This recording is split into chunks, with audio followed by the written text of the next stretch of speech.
For weeks now, ever since the killings of Hezbollah chief Fuad Shukr in Beirut and Hamas leader Ismail Haniyah in Tehran, Israelis have been living with the threat of war. The country is on high alert as Iran, along with its Islamic proxies, threatened to retaliate with a full-scale missile attack on Israel. Back in April, Iran shot over 300 drones and missiles into Israel, which caused minimal damage, though maximum fear. This time, an attack could come from Iran as well as from Houthi rebels in Yemen, along with Hezbollah militants in Lebanon and Syria.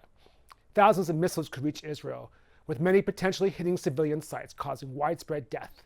Only last month, a Houthi drone managed to evade Israeli defense systems, killing one civilian when it landed minutes from the beach. But much as they have since the war with Hamas began following their October 7th attack on Israel's south, Israelis are managing to carry on, even in the face of possible major regional conflict.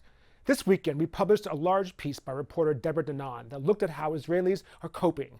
In a nation known for its resilience, how is life continuing on?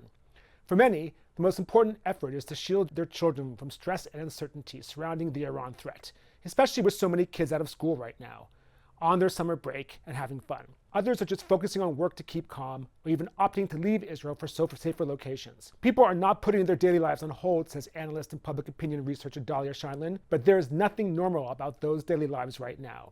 Israelis are uncertain about what course the country should take in the face of the Iran threat. A poll this week found that 48% of Israelis support a preemptive strike against Iran and Hezbollah, while more than a third believe Israel should wait and only respond if attacked. Why sit around and wait for our enemies to take us out, they believe, when we could take them out first? There is a very deep sense of anxiety about what is going to happen minute by minute, hour by hour, Scheindlin told the Post. For some Israelis, the situation is nothing less than surreal. Gil Shohat, a pianist and composer from Tel Aviv, describes Israel to the Post right now as a mix between a Dali painting and a dystopian film.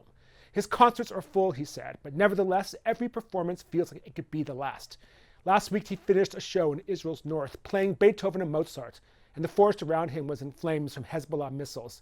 He said, "It's like living in the Matrix. You are in reality, but it is not reality." An Iran-led attack is likely to be severe, targeting infrastructure, including Israel's power grid, which has prompted many official organizations to prepare for prolonged blackouts. Drawing lessons from October 7th, when entire towns were inaccessible for hours, Israel's National Security Organization has conducted nationwide drills involving more than 11,000 paramedics, midwives, and doctors, simulating a response to scenarios without phones, GPS, radio, or the internet. Israeli healthcare aid organization Yad Sarah has equipped Israelis living in areas under acute threat with medical equipment, including portable batteries operated by oxygen concentrators and hospital-grade beds. International relief organization IsraAid and the Israeli Association of Community Centers have invested millions of dollars to train 140 community-based emergency teams across northern Israel. Even millennia-old citadels like the Tower of David in Jerusalem have revised their emergency policies with Iran in mind. 2 days after the Haniyah killing in Tehran, stickers appeared across the museum instructing visitors to remain in the galleries in the event of a siren. Once used as guard rooms, these ancient walls are strong enough to serve as bomb shelters, the museum said.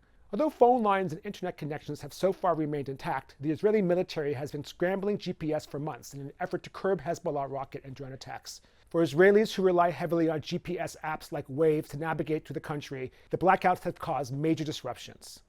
Still, Israelis remain stoic. Tel Aviv's Mediterranean beachfront remains full with bathers, and the city's hip cafes have never been busier. Tourist numbers are down, way down. But that has been the case since October 7th. In the meantime, flights to Israel are packed and pricey. As stressful as the nation may be right now, those who believe in the Jewish state have never felt more compelled to stand by Israel during one of the darkest times in its short history.